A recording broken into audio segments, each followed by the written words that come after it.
Back और classes अब बात करेंगे जो ये एक मौलाना और शहबाज शरीफ की एक अनएक्सपेक्टेड कहेंगे इसको, वैसे कहीं था, it was somewhere in the plans. एक चीज़ तो हुई है कि बजट आया है तो उसके फ़ौरन बाद शहबाज शरीफ की एफर्ट नज़र आई है कि वो हालात को कंट्रोल करें, क्योंकि हर तरफ से एहतजाज की बातें हो रही हैं। आपने कहा कि ये अनएक्सपेक्टेड था, मेरा ख्याल है मौलाना साहब के हिसाब से कोई अनएक्सपेक्टेड नहीं था। अच्छा। मौलाना साहब की जो गेम स्ट्रेटजी थी, पॉलिटिकल गेम थे, उसी के तहत बिल्कुल एग्जैक्ट जो उनकी रीडिंग थी कि ये कुछ होगा, शहबाज शरीफ साहब आएंगे, वही कुछ हुआ। अच्छा। सियासत को एक और तरीके से देखना चाहिए। अब इतने अरसा हो गए कि 25 साल हो गए लोगों को बड़ा करीब से देखे, सियासतदानों को पार्लियामेंट में भी देखे ज़ाती तौर पर और इनको सियासी तौर पर। सो इनको ज़रा वो रीड करने के लिए ना बाज़ दफ़ा कहते हैं कि ज़मीन को अगर आपने उसको सीधा देखना है फिलहाल तो आप ज़रा थोड़ा सा उल्टा होकर देखें, मतलब सर नीचे करके। वो लोग बाज़ दफ़ा खड़े नहीं होते एक्सरसाइज के लिए, तो फिर ही आपको चीज़ें जो है ना वो साफ नज़र आना शुरू होते हैं। ये कोई किसी का सगा नहीं होता सियासत में। It's all about using the people for your own ends, ये सबको पता होता है। वो इमरान खान साहब को भी वो ये बात समझ आ गई। एक दफ़ा मैंने कहा भी था, ये यूसुफ गिलानी साहब का वाक़या मैं बार बार सुनाता होता हूँ मैं, जब इनको पीर पगाड़ा जनरल ज़िया और जुनैद साहब ने इस्तेमाल किया था नवाज शरीफ साहब के अगेंस्ट 1986 में, कि नवाज शरीफ साहब ये समझना शुरू हो गए थे कि मैं वज़ीर आला जनरल ज़िया की वजह से नहीं, अपनी वजह से हूँ। तो उन्होंने इनको भेजा था, ये गिलानी साहब रेलवे मिनिस्टर थे उस वक्त, इनको भेजा गया था कि आप पंजाब में जाएं और इनको टॉपल करें और ये नवाज शरीफ के खिलाफ हम तरीके एतमाद लेकर आएंगे। और उसी वक्त इन्होंने जाके उनको घेरा डाला था, परवेज इलाही साहब थे, मंजूर भट्टू साहब थे और लोग थे, बहुत सारे दृशक वगैरह, उनको मिला के इन्होंने अपने बंदे पूरे कर ले कि नवाज शरीफ को हम हटा रहे हैं। क्यों कि पीछे जनरल ज़िया और ये जुनैद साहब खिलाफ हो गए। और गिलानी साहब को नहीं पता था इस बात का, वो इसी में खुश थे हम यहाँ पर नया वज़ीर आला ला रहे हैं। अब जो ही वहाँ पे तरीके एतमाद वो तैयार हुई तो जाके उसी शाम को ये नवाज शरीफ साहब के और इनकी जनरल ज़िया की मुलाकात हो गई। लोग भाग गए, उन्होंने कहा गिलानी साहब आप तो हमें मरवा रहे थे, ये तो कोई यहाँ पे अगेन उसमें जनरल ज़िया और ये नवाज शरीफ साहब तो सेम है। इस बात का गिलानी साहब को पता भी नहीं था। उन्होंने जाकर पीर पगाड़ा साहब से शिकायत की, जिन्होंने इनको आगे किया, रिश्तेदार भी हैं। तो उन्होंने कहा मुर्शिद आपने हमारे साथ क्या किया? उन्होंने कहा जनाब के बालवा, वो बालका कहते हैं, मतलब उसको जो यंगर वो चाइल्ड वगैरह हो, तो उन्होंने कहा बालका हमने आपको इस्तेमाल किया है, आपकी क्रेडिबिलिटी को इस्तेमाल किया है। उन्होंने कहा कैसे? उन्होंने कहा नवाज शरीफ साहब कहते फिर रहे थे यहाँ पे जनाब कि मैं ये वज़ीर आला जो हूँ वो मैं अपनी वजह से, मैं जनरल ज़िया की वजह से नहीं हूँ। तो ज़िया साहब ने मुझे कहा था कि हम क्या करें, मैं जी कुछ करते हैं। तो उन्होंने इस्तेमाल किया था गिलानी साहब की क्रेडिबिलिटी को, उन नवाज शरीफ को वो करने, डिसिप्लिन करने के लिए। तो उन्होंने जो बात पूछी थी गिलानी साहब ने पीर पगाड़ा साहब से कि जनाब ये कितने अरसे बाद सियासतदान इस काबिल हो जाता है कि वो किसी दूसरे को इस्तेमाल करे, उसको पता भी ना लगने दे। तो पीर पगाड़ा साहब ने उनको ये बताया था, उन्होंने 20 साल लगते हैं। अब खान साहब को सियासत में 26-23 साल हो गए, मौलाना साहब को तो माशाल्लाह 30-40 साल हो गए, बाकियों का हिसाब अब सारा लगा। सो ये सारे बड़े सियासी तौर पर शिकरे हैं, इन सब को पता है कि इनमें से हमने किसको कैसे यूज़ करना है। ये मौलाना साहब जो उनसे इमरान खान साहब से ये पींगे ये बढ़ा रहे थे और वो घर भी आ रहे थे, तो बड़ी अच्छी मुलाकातें हो रही, आपका ख्याल है प्यार मोहब्बत में हो रहा था जो उनके खिलाफ।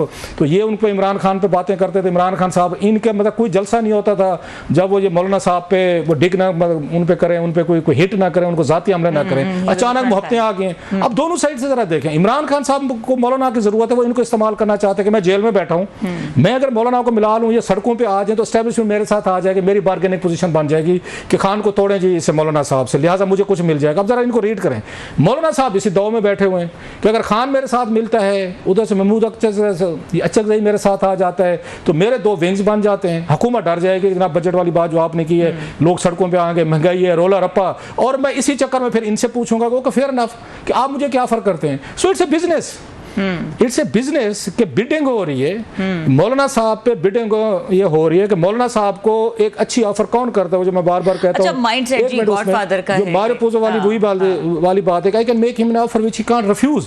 मौलाना साहब को वो गॉडफादर वाली ऑफर कौन कर सकता है कि which he can't refuse. What has Shahbaz Sharif to offer him? अब ये ऑफर कौन कर सकता है? मजे की चीज हमें ये देखना चाहिए कि ऐसी ऑफर जिसको मौलाना ना रिफ्यूज कर सके according to Mario Puzo Godfather, वो इमरान खान साहब नहीं कर सकते, क्योंकि इमरान खान साहब और मौलाना का एक डायरेक्ट क्लैश है वोटर्स पे, क्योंकि केपीके में ये दोनों एक दूसरे के खिलाफ लड़ते हैं और इमरान खान साहब उनकी सीटें खा के मौलाना को ये गुस्सा है। इनको अगर कोई ऑफर कर सकता है वो दो लोग कर सकते हैं, बीच मौलाना कांट रिफ्यूज, वही वाली जो बात हम कह रहे हैं।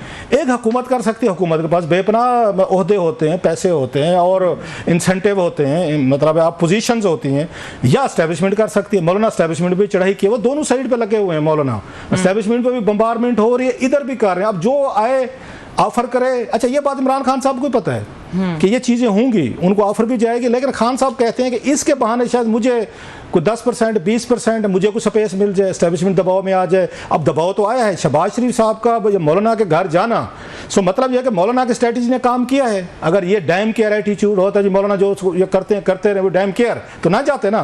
सो मौलाना साहब might be very happy, he is playing his cards very well. ये वही लोग हैं जिन्होंने मुझे उस दिन जब देख पक गई थी, शब देख पक गई थी और बांटी जा रही थी यहाँ पे उन्होंने चौधरी शुजात के घर उस इलेक्शन के बाद, इन्होंने इनको नहीं बुलाया था मौलाना को, अब वही लोग उनके घर जा रहे हैं। मतलब थोड़ा सा इनका वो क्या कहना चाहिए, लफ्ज़ कोई कुछ मुझे समझ नहीं आ रहा कि जब आप बैठ के पावर डिस्ट्रीब्यूट कर रहे थे, शहबाज शरीफ साहब वज़ीर आज़म बन रहे थे, जरदारी साहब सदर बन रहे थे, गिलानी साहब का ये फैसला हो रहा था कि चेयरमैन सेनेट बनेंगे, एजाज सादिक साहब स्पीकर बनेंगे, किसी ने मौलाना को नहीं बुलाया कि मौलाना आपका भी इस एफर्ट में कोई हिस्सा है, पीडीएम में आपने भी सड़कों पे कोई रोल किया, आप भी हैं, उनको नहीं बुलाया।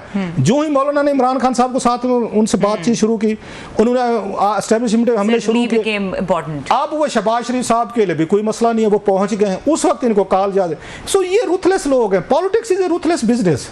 ये जो पावर की गेम होती है ये बेरहम लोग करते होते हैं, ये कोई सेंसिटिव, कोई थोड़े से कोई सेल्फ रिस्पेक्ट, कोई इज्जत डिग्निटी वाले चक्कर नहीं होते जो हमारे जैसे आम लोग जो है ना, हम अपने ईगो के चक्कर में पड़ जाते हैं, यार मुझे इसने बुलाया नहीं था, या तो शादी में कोई बुलाया ना तो अगले पूरे 10 साल दुश्मनी चलते हैं, ऐसे मसले नहीं होते। अभी उन्होंने नहीं बुलाया ना, मौलाना ने कहा जी मुझे नहीं बुलाया था, अब वही मौलाना साहब गले लग रहे हैं उनके। अच्छा शहबाज शरीफ साहब भी जा रहे हैं गले लगा, वही जरदारी साहब और मौलाना की बड़ी यारियां थी, दोस्तियां थी, दोनों सदर बनना चाहते थे। सो मौलाना इस वक्त जो वापस उन्होंने वो करना है, वापसी होनी है उनको इमरान खान साहब सिर्फ उनकी पोजीशन स्ट्रेंथन कर रहे हैं, जिसका फायदा ये उठाएंगे, ये इमरान खान को यूज कर रहे हैं, उनका क्लाउड यूज कर रहे हैं। इमरान खान इनका क्लाउड यूज करना चाह रहा है, मौलाना का कैसे ये पीडीएम की तरह ये भी सड़कों पे हैं जैसे मेरे खिलाफ थे, तो शहबाज शरीफ साहब उसको डिफ्यूज करने के लिए गए हैं कि आखिर पे हम इमरान खान साहब का जो एक उन्होंने मिसाइल तैयार किया है मौलाना साहब की शक्ल में, जो मुलाकात की बात हुई है कि तमाम सियासी जमातें बैठे और मुज़ाकरात करें, इसमें कुछ लगता है कि कोई एक ऑप्शन निकल सकता है? ये जहन में रखें, ये जहन में रखें, दंगा फसाद हंगामे लड़ाई झगड़े फड्डे ये सियासतदानों को सूट करते हैं। मुज़ाकरात करें, इकट्ठे बैठें, ये इनको सूट। अभी जो पार्लियामेंट में जो कुछ हंगामे, मतलब मुझे 25 साल हो गए यहाँ पे ये रिपोर्टिंग करते, मैंने कोई 5 6 7 8 मेरे बजट देखे, कौन सा बजट था जिस पे जहाँ पे इन्होंने रोले नहीं डाले या इन्होंने बैठ के कोई गुफ्तगू सुनी, इनको नहीं सूट करता। ये मतलब इकट्ठे होकर बैठ के कैसे मुमकिन है? एक सीट है। इसी पॉइंट पे आते हैं इस ब्रेक के बाद और यहीं से डिस्कशन को कंटिन्यू करेंगे, हमारे साथ रहिए। अब बात कर रहे थे, बस कंक्लूडिंग रिमार्क्स लेंगे आपके कि इनको ये सूट करता है लड़ाई झगड़े का माहौल। बिल्कुल, ये जो लोग कहते हैं ना कि मिलकर बैठे हैं, ओ भाई ये ऊंट पे लड़ रहे हैं, एक एक पाव गोश्त के लिए लड़ रहे हैं, कोई पूरा ऊंट ले लेता है, कभी कोई पाव निकाल लेते होते हैं। इनको ये ना एडवाइसेस किया अगर मिलकर बैठे, मुल्क का सोचें, हमारा सोचें, फलां सोचें। आपने जो जत्थे बना लिए ना हर एक लीडर के लिए, हर एक लुटेरे के अपने अपने फॉलोअर्स हैं और हर एक कहता है कि मेरा लुटेरा ही ठीक है, मेरा ही अच्छा है। ये आप लोगों की वजह से सुलह नहीं करते, इन्हें पीछे आप नजर आते हैं, आपका वोट नजर आता है जिसकी बुनियाद बनाकर ये पावर में जा सकते हैं। सो ये सुलह सफाई वाली बातें ये मतलब टीवी शोज तक ठीक है, ये किताबों में ठीक है, कालमों में ठीक है, अमली जिंदगी में ये चाकू छुरिया निकाल के फिर रहे होते हैं, मौका मिले और वहां पे फायदा उठाएं, किसी को लाश निकालना। प्रोग्राम का वक्त बिल्कुल खत्म हो गया है, इजाजत दीजिए, अल्लाह।